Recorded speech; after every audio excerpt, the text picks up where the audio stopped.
In this short speech, I hope to convince you that a lockdown is bad for several reasons. First, let's begin with the obvious. Coronavirus is real. It kills. They're the facts. The question is, how bad is coronavirus? How deadly is coronavirus? And what are the best measures in response to the virus? Let me start with a basic comparison. Take the bubonic plague, otherwise known as the Black Death. That had a death rate of approximately 60%.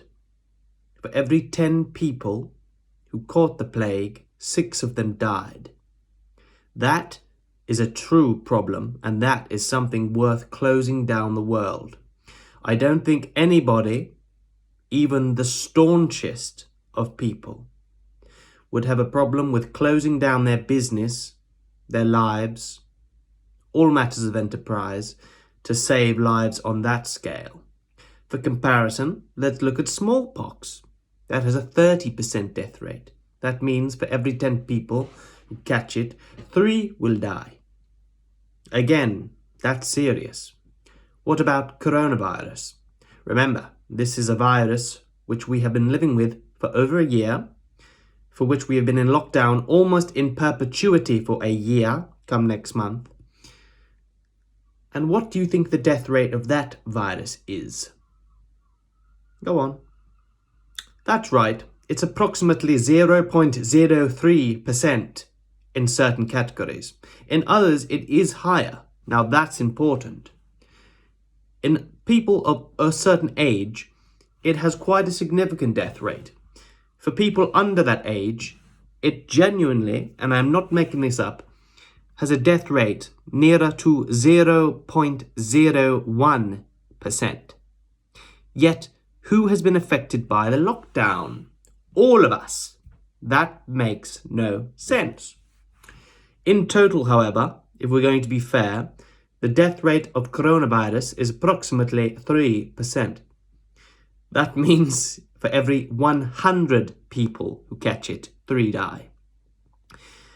As you can see, the comparisons between coronavirus, smallpox, and the bubonic plague are significant. However, if you were to turn on the news or look at your phone or look in the street and see people wearing masks, or when you walk down the street and see people cross the road as if you had the plague, remember, this is all in aid of a virus which every single one of its members could fit inside of a Coca-Cola can, or Pepsi if you're feeling frisky. The fact is this: a lockdown doesn't work. First of all, yes, if you stop people from going about and milling about and living, there will be fewer cases. That's true. But it doesn't work. Because eventually people need to go outside, they need to eat, they need to feed themselves, they need to feed their family, they need to make money, they need to make the world go round. If, for example, you had a child, you cannot simply stay at home forever. It has to go to school, it has to learn to read, it has to learn to speak, it has to learn to socialize, it has to learn what the world is all about. But apparently what the world is all about is locking us up, taking away our freedom, and at times even our freedom of speech. This speech being a test to see whether I am allowed to speak freely. So why doesn't a lockdown work? Well, consider this. Let's say you have a country and you lock it down completely. No one goes in or out. Let's say after a period of time, there are no more cases. What happens then? You open the borders and someone with the virus comes in and everybody catches it. Why is that? Because nobody has immunity. What we require for a virus is immunity. But let's not be stupid about this. There are 2 ways of vaccinating. One, through the development via billions of pounds and lots of time of an artificial inoculation, which is jabbed into your arm. And to be precise, what this usually contains is an inert form of the virus in question, which the body accepts, looks at and says, I don't like the look of this. But because it cannot spread, the body is able to produce antibodies, which it then knows how to deploy if the real thing comes into contact with it. Okay, that's one mode of vaccination. I'm for vaccination. What of the other? Getting it. Have you ever heard of chickenpox parties, where people voluntarily get together to catch something which they can only catch once? That is an aid of a process called herd immunity. Herd immunity occurs when all the most vulnerable people, those people who would catch a virus, catch the virus, and all of their individual bodies know how to deal with it. That's a key concept, because that is the only way out of any pandemic of any kind, whether the plague, smallpox, or coronavirus. So, what's the methodology we've been following? Lock down. Don't go anywhere. Don't live your life. We'll get you a vaccine, and that's that. It doesn't make any sense. To do some basic mathematics, about 100,000 people have caught coronavirus. No, I'm sorry. I believe it's 60,000 people have died from coronavirus in this country of ours. Let's do some maths. There are approximately 60 million people in the United Kingdom. 1 year of their lives has been taken away from them. That's 60 million years. Gone. Done. 60 million years of romance, of education, of social interaction, of self-development, all of it replaced with constant fear-mongering and being locked indoors. It's a waste of time, it's a waste of life, and it's time we're not getting back. I truly feel for those who are at university and are being forced to pay £9,000 or £27,000 to sit at home and watch a video just as you're watching a video now. I'm not charging you for this. Imagine if I was charging you £9,000 to watch these videos. You'd want a fucking refund. Excuse my language. So you ask, what's the alternative? I have an alternative. I came up with it in March 2020, and I believe it would have made 100 times more sense. And if you've read any of my stories or any of my other complaining videos, you'll know why. Because of this. So, here's what we did. We locked down the entire nation, from those who are just born all the way up to those in that vulnerable group. Remember, in this group, coronavirus is very dangerous. In this group, which makes up the majority of the population, some of them don't even know they have it. Sometimes you'll see adverts saying, you may not know you have coronavirus, be careful. If you don't know you have it, it isn't a particularly serious disease. If you had the plague, you'd fucking know about it. To continue, my plan, if I were the Prime Minister in March 2020, would have been very simple. All of the money that was given to those on furlough, a furlough mandated by the government, which, let's be clear, meant that the government said, if you're in hospitality or XYZ, if you're a musician, if you go out and about, if you perform, if you have a job that isn't deemed necessary, you don't get to do it. You don't get to have the freedom to live your life the way you want to. You don't get to have a business. You don't get to have a life. Instead, they paid people to stay at home, and most people lost their jobs. I know so many people, and people who are watching this right now, lost their jobs, lost their freedom, lost their income, and are, in a word, horrified. What's the alternative? Well, let's take the sum total of money that went towards furlough and which is still being handed out on a daily basis. Let's take a tiny proportion of that, and let's say this. Remember this. This is the population. This is the population that if they catch it, it doesn't really matter. This is the population that if they catch it, it's a big deal. They're going to need ventilators, intubation, and they may even die. My plan would have been this. At the very beginning, when we didn't even know what this was, we take some amount of money and we pay for the development of a vaccine for those who need one badly. That's what we did and that's what I also would have done. Here's where I differ with the government.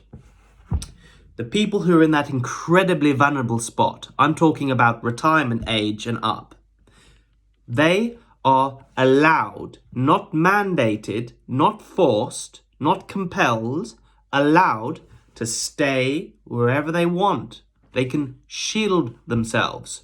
Anyone over that age or someone with a serious condition such as asthma or some other lung or respiratory condition is allowed to stay at home, and they will be paid XYZ amount of money, £1,000, £2,000 a month, whatever. It would have cost infinitely less than furlough in total.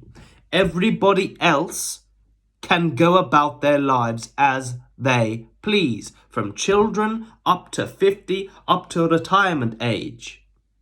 Even people at the age of 50 could have the option to stay at home, but they wouldn't be mandated. There would be no lockdown. There would be no quarantine. There would be the option to stay at home and wait for the vaccine. Meanwhile, the rest of the country can go about their business, and we're talking everybody up to the age of 50 or 60 or so can go about their business as they wish, because for the vast majority of people, coronavirus doesn't do anything.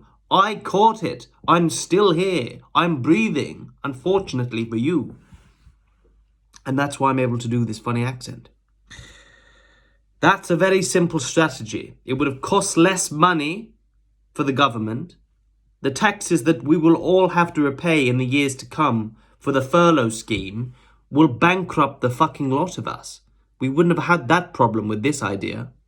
Everybody under the age or people in the vulnerable group who said, I don't give a fuck, I want to be able to live my life even if I die. All of those people would be free to do as they wished, which is the entire point of a democracy. Let's be precise again. A democracy is a system of governance in which the people elect others to make decisions on their behalf, not for them, but on their behalf. A government is not supposed to impose things downwards on the people. It's supposed to be chosen by the people to enact what those people believe. No one who voted for any of the parties, and every single party is complicit in this. The Conservatives, Labour, Lib Dems, all of the cunts. They are all of them, every single one, apart from a tiny majority who don't vote for these things, is a traitor to this country, a traitor to freedom, a traitor to democracy, and a traitor to what this country is supposed to be about, which is freedom. Granted, we don't have a constitution like in the United States that mandates freedom, the right of freedom for everyone, but this is still a somewhat free country. So here we are with a lockdown in which people of all ages, including those who've already had coronavirus, who are already immune, cannot leave their house because a tiny amount of people would get ill. Rather than letting those people stay at home and pay them handsomely for the option to stay at home, everybody, every motherfucker is forced to stay at home and do what? And for how much longer? If you believe that after this lockdown, that's all there is to it and we'll go back to normal, you are not paying attention. That's why I'm angry. That's why I'm making this stupid video. That's why I post stupid things on Instagram. Because I'm furious because I can see what's about to happen. This is not the end of the control that borders on the totalitarian. This is just the beginning. I'm not asking for a revolution. I'm not asking for a coup d'etat. I'm not asking for you to get out and punch a wall, though you might be tempted to. I'm merely asking you to think about the wider ramifications, just as my hands move out of the frame and back in. Let's think about what this means. If you will listen to your government when it tells you you can't leave your house, you can't run a business, you can't go to your job, and who knows what else, when you are living in a country in the 21st century that says meeting up is against the law, ask yourself, does that make any sense for anything less than the bubonic plague? And even then, there's still a question to be had. For a disease which has a 3% total mortality rate, it is absolutely reprehensible. It's horrible. And it's one of the worst things that has ever happened to this country. And if we are not careful, and if we do not protect our freedoms, the freedom to say as we wish, to act as we wish, to live as we wish, we're in serious trouble. This may seem just like a joke, and it is, but if we are not careful, we are going to lose the freedom to exist as we choose, not as 18 or 20 people who make up the cabinet and thus the government choose. If you do not protect your own freedom, nobody else will. We can share information across the internet, but it's only by taking responsibility for our own freedom, not just through voting, because democracy is currently compromised, but only by taking the burden of responsibility onto ourselves and getting angry at the right time and doing the right thing at the right time. And when people say you can't leave your house, say, fuck off, it's my house, they're my legs, it's my wheelchair, and I'll leave it when I want to. That's all I had to say. It took me almost 17 minutes, but I said it, and I said it in a stupid accent, and that's what matters.